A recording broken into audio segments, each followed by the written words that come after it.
ഹിന്ദി മേര ദോസ്ത് എന്ന യൂട്യൂബ് ചാനലിലേക്ക് എല്ലാ കൂട്ടുകാർക്കും സ്വാഗതം.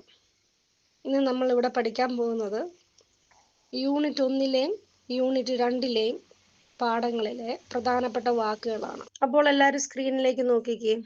എന്താണ് കാണുന്നത്? ഒരു സൂര്യനെയല്ലേ? അപ്പോൾ സൂരജ് എന്നാണ് ഹിന്ദിയിൽ സൂര്യന് പറയുന്നത്. സൂരജ് മീൻസ് സൂര്യൻ. സൂരജ് മീൻസ് സൂര്യൻ. അടുത്തത് ആഗ്. തീയല്ലേ കാണുന്നേ? അപ്പോൾ തീക്ക് ഹിന്ദിയിൽ പറയുന്നതാണ് ആഗ്. ആഗ് മീൻസ് തീ. അടുത്തതാണ് ദുനിയ. ദുനിയ എന്ന വാക്കിന് വേറൊരു ഹിന്ദി പദം കൂടുണ്ട്, സൻസാർ. സൻസാർ. അപ്പോൾ ദുനിയ എന്ന വാക്കിന്റെ അർത്ഥം ലോകം, ലോകം. അടുത്തത് എന്താണ് നിങ്ങൾ കാണുന്നത്? ഒരു മരമല്ലേ? അപ്പോൾ മരത്തിന് ഹിന്ദിയിൽ പറയുന്നതാണ് ദർഖത്ത്. ദർഖത്ത്. അപ്പോൾ ദർഖത്തിന് പേടെന്നും പറയും. ദർഖത്തിന് പേടെന്നും പറയും. ദർഖത്ത് മീൻസ് പേട്. അടുത്തതാണ് പൂവ്, ഫൂൽ. എന്താണ് പറയുന്നത്? ഫൂൽ.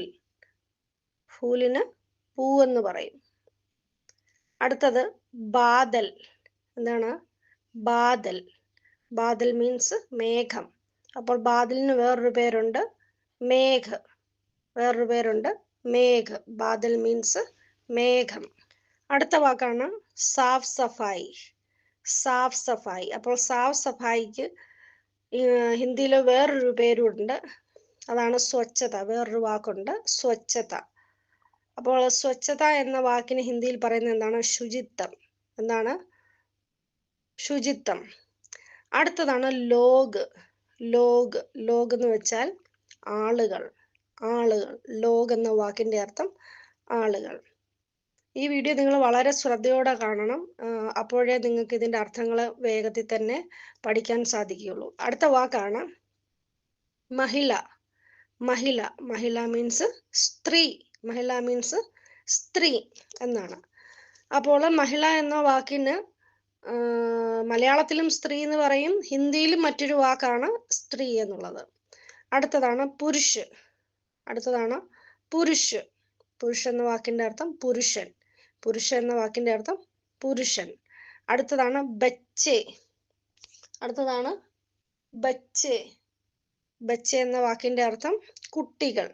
ബച്ചെ എന്ന വാക്കിന്റെ അർത്ഥം കുട്ടികൾ. അടുത്തതാണ് ബാസ്. ബാസ് എന്ന വാക്കിന്റെ അർത്ഥം മുള. ബാസ് എന്ന വാക്കിന്റെ അർത്ഥം മുള. അടുത്ത വാക്കാണ് ഡസ്റ്റ്ബിൻ. ഡസ്റ്റ്ബിൻ. നിങ്ങൾ നോക്കിക്കേ, സ്ക്രീനിൽ കാണുന്നില്ല ഡസ്റ്റ്ബിൻ. അപ്പോൾ ഡസ്റ്റ്ബിൻ നമ്മൾ മലയാളത്തിലും എന്താണ്? ഡസ്റ്റ്ബിൻ തന്നെയാണ് പറയുന്നത്. അടുത്ത വാക്കാണ് സടക്ക്. കാണുന്നില്ലേ നിങ്ങൾ? സടക്ക്. സടക്ക് എന്ന് വെച്ചാൽ റോഡ്. സടക്ക് എന്ന് വെച്ചാൽ റോഡ്. അടുത്തത് കണ്ടോ? സ്ക്രീനിലേക്ക് നോക്കിയേ, ചപ്പും ചവറും അല്ലേ കാണുന്നത്? അപ്പോൾ കൂട കച്ചറ എന്നാണ് ചപ്പിനും ചവറിനും പറയുന്നത്. കൂട കച്ചറ. കൂട കച്ചറ. ചപ്പിനും ചവറിനും പറയുന്നതാണ് കൂട കച്ചറ. അടുത്ത വാക്കാണ് ഖാദ്. അടുത്ത വാക്കാണ് ഖാദ്. ഖാദ് എന്ന് വെച്ചാൽ വളം എന്നാണ്. അപ്പോൾ ഇതിന്റെ മറ്റൊരു ഹിന്ദി വാക്കാണ് പാസ്. എന്നാണ്? പാസ്. അപ്പോൾ ഈ രണ്ട് വാക്കും നിങ്ങൾ പഠിക്കണം. ഞാൻ ഈ വീഡിയോയിൽ കൊടുത്തിരിക്കുന്ന ഓരോ വാക്കുകളിൽ ചില വാക്കുകൾക്ക് ഒന്നിലധികം വാക്കുകൾ കൊടുത്തിട്ടുണ്ട്.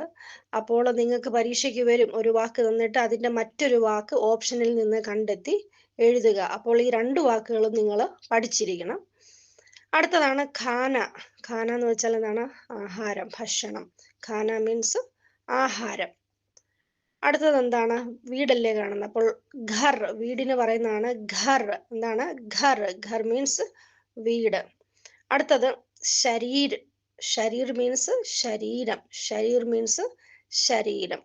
അടുത്തതാണ് 3 പെൺകുട്ടികളല്ലേ കാണുന്നത്? അപ്പോൾ തീൻ ബേട്ടിയ. എന്താണ്? തീൻ ബേട്ടിയ. അപ്പോൾ എന്താണ്? തീൻ ബേട്ടിയ എന്ന് വെച്ചാൽ 3 പെൺമക്കൾ അല്ലെങ്കിൽ 3 പുത്രികൾ എന്ന് പറയും. അടുത്തതാണ് ചാന്ദ്. ചാന്ദ് മീൻസ് ചന്ദ്രൻ. ചാന്ദ് മീൻസ് ചന്ദ്രൻ. ചാന്ദ് മീൻസ് ചന്ദ്രൻ. അടുത്ത വാക്കാണ് സിത്താരെ. എന്താണ്? സിത്താരെ, നക്ഷത്രങ്ങളല്ലേ കാണുന്നത്? സിത്താരെ. അപ്പോൾ സിത്താരെ എന്ന വാക്കിന്റെ അർത്ഥം നക്ഷത്രങ്ങൾ. സിത്താരെ എന്ന വാക്കിന്റെ അർത്ഥം നക്ഷത്രങ്ങൾ. അപ്പോൾ ഒരു നക്ഷത്രം മാത്രമാണെന്നുണ്ടെങ്കിൽ എന്താണ്? സിത്താര എന്ന് പറയും. ഒരു നക്ഷത്രത്തിന് സിത്താര. ഒന്നിലധികം നക്ഷത്രങ്ങളാണെങ്കിൽ സിത്താരെ. അടുത്തത് എന്താണ്? ആസ്മാൻ. ആസ്മാൻ മീൻസ് ആകാശം. ആസ്മാൻ മീൻസ് ആകാശം. അപ്പോൾ ആസ്മാൻ എന്ന വാക്കിന്റെ മറ്റൊരു വാക്ക് എന്താണ്? ആകാശം. ആകാശ്. ഹിന്ദിയിലെ മറ്റൊരു വാക്കാണ് ആകാശ്. അടുത്തതാണ് നമക്. നമക് മീൻസ് ഉപ്പ്. നമക് മീൻസ് ഉപ്പ്. അടുത്തത് നിങ്ങൾ എന്ത് പടമാണ് കാണുന്നത്? ആരുടെ പടമാണ് കാണിക്കുന്നത്? മഹാത്മാഗാന്ധി. എന്താണ്? മഹാത്മാഗാന്ധി. അടുത്ത പടമാണ് ഭാരതത്തിന്റെ പടമല്ലേ? ഇന്ത്യയുടെ പടമല്ലേ? അപ്പോൾ ഭാരത്. ഭാരത് എന്ന് വെച്ചാൽ ഭാരതം. ഭാരത് എന്ന് വെച്ചാൽ ഭാരതം. അടുത്ത വാക്കാണ് ധർത്തി. ധർത്തി. അപ്പോൾ ധർത്തി എന്ന വാക്കിന്റെ മറ്റു രണ്ട് വാക്കുകളും കൂടെ ഹിന്ദിയിൽ കാണുന്നില്ലേ നിങ്ങൾ? ഒന്ന് ഭൂമി, ഒന്ന് ഭൂമി. അടുത്തത് ജമീൻ. അപ്പോൾ ധർത്തി, ഭൂമി, ജമീൻ. അപ്പോൾ ഭൂമിക്ക് എന്താണ് പറയുന്നത് ഹിന്ദിയിൽ? ധർത്തി എന്നും പറയും, ഭൂമി എന്നും പറയും, ജമീൻ എന്നും പറയും. അപ്പോൾ ഇതും പരീക്ഷയ്ക്ക് ചിലപ്പോൾ ചോദ്യം ഇത് മൂന്നും കൂടെ തന്നിട്ട് നിങ്ങൾക്ക് ഓപ്ഷനിൽ ഇതിൽ ഇന്ന വാക്കിന്റെ, ധർത്തി എന്ന വാക്കിന്റെ ശരിയായ വാക്കുകൾ ഇതിന് താഴെ കൊടുത്തിരിക്കുന്നതിൽ ഏതൊക്കെയാണ് സെലക്ട് ചെയ്ത് ഓപ്ഷനിൽ ചിലപ്പോൾ എഴുതാൻ വരും. അപ്പോൾ ഈ വാക്കുകളെല്ലാം കറക്റ്റായിട്ട് പഠിച്ചിരിക്കാം. അടുത്ത വാക്ക് നോക്കിക്കുക, എന്താണ്? കിസാൻ. കിസാൻ. കിസാൻ എന്ന് വെച്ചാൽ കൃഷിക്കാരൻ. കിസാൻ എന്ന് വെച്ചാൽ കൃഷിക്കാരൻ. അടുത്തത് മഴയല്ലേ? അപ്പോൾ മഴയ്ക്ക് പറയും എന്താണ്? ബർസാത്ത്. ബർസാത്ത്. മഴയ്ക്ക് ബർസാത്ത് എന്ന് പറയാം. അപ്പൊ ബർസാത്തിന് എന്താ മറ്റൊരു വാക്കുകൂടെ പറയും? വർഷ. എന്താണ്? വർഷ.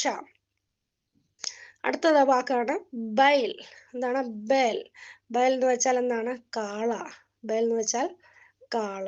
അടുത്ത വാക്ക് എന്താണ്? ധൂപ്പ്. ധൂപ്പ്. ധൂപ്പ് എന്ന് വെച്ചാൽ എന്താണ്? വെയിൽ. അപ്പോൾ ധൂപ്പ് എന്നുള്ള വാക്കിന്റെ മറ്റൊരു വാക്കാണ് ഘാം. ധൂപ്പ് എന്നുള്ള വാക്കിന്റെ മറ്റൊരു വാക്കാണ് ഘാം. അടുത്തതാണ് ഖേത്ത്. എന്താണ്? ഖേത്ത്. ഖേത്ത് എന്ന് വെച്ചാൽ എന്താണ്? പാടം അല്ലെങ്കിൽ വയൽ എന്ന് പറയും. ഖേത്ത് എന്നുള്ള വാക്കിന്റെ അർത്ഥം പാടം അല്ലെങ്കിൽ വയൽ. അടുത്തതാണ് ബീജ്. എന്താണ് കാണുന്നത്? ബീജ്. ബീജ് എന്ന് വെച്ചാൽ എന്താണ്? ധാന്യം. ബീജ് എന്ന് വെച്ചാൽ ധാന്യം.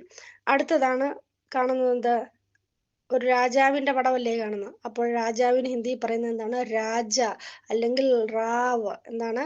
റാവ്. റാവ് മീൻസ് രാജ, രാജാവ്. അടുത്ത വാക്ക് എന്താണ്? അടുത്ത വാക്കാണ് രംഗ്. എന്താണ്? രംഗ്. രംഗ് എന്ന് വെച്ചാൽ ഗരീബ്, പാവപ്പെട്ടവൻ, ദരിദ്രൻ. എന്താണ്? ഗരീബ്, പാവപ്പെട്ടൻ, ദരിദ്രൻ എന്നൊക്കെ പറയും. അപ്പോൾ ഈ വാക്കുകൾ എല്ലാം നിങ്ങൾ വളരെ ശ്രദ്ധയോടെ പഠിക്കുക. പലവട്ടം നിങ്ങൾ വീണ്ടും വീണ്ടും ഈ വീഡിയോ കാണുക. ഇതിനകത്ത് ഒന്നിലധികം കൊടുത്തിരിക്കുന്ന ഓരോ വാക്കുകളും അത് പ്രത്യേകിച്ച് നിങ്ങൾ അത് പഠിച്ചിരിക്കണം. അത് ചിഹ്നങ്ങളൊക്കെ ഇടുന്നത് കറക്റ്റാക്കി അതെങ്ങനെയാണ്, ഏത് വാക്കിന് ഏത് ചിഹ്നമാണ് എന്നൊക്കെ ശ്രദ്ധിച്ച് പഠിക്കണം. കാരണം എന്ന് ചോദിച്ചാൽ പരീക്ഷയ്ക്ക് ചിലപ്പം ഈക്കി മാത്ര, ഊക്കി മാത്ര ഒക്കെ തിരിച്ചു മറിച്ചും ഒക്കെ ചിലപ്പോൾ ചോദിച്ചേക്കാം. ഓപ്ഷനിൽ നിന്ന് കറക്റ്റ് തിരഞ്ഞെടുത്തെഴുതാൻ. അപ്പോൾ തെറ്റാൻ വളരെയേറെ സാധ്യതകളുണ്ട്. അതുകൊണ്ട് വളരെ ശ്രദ്ധയോടെ നിങ്ങൾ പഠിക്കുക. അപ്പോൾ ഈ വീഡിയോ നിങ്ങൾക്ക് ഇഷ്ടപ്പെട്ടെന്ന് ഞാൻ വിശ്വസിക്കുന്നു. ഈ ക്ലാസ് നിങ്ങൾക്ക് ഇഷ്ടപ്പെട്ടെങ്കിൽ ലൈക്ക് ചെയ്യുക, ഷെയർ ചെയ്യുക, കമൻറ്റ് ചെയ്യുക. പുതിയ വീഡിയോയുടെ നോട്ടിഫിക്കേഷൻ ലഭിക്കുവാനായി ബെൽ ഐക്കൺ അമർത്തുക.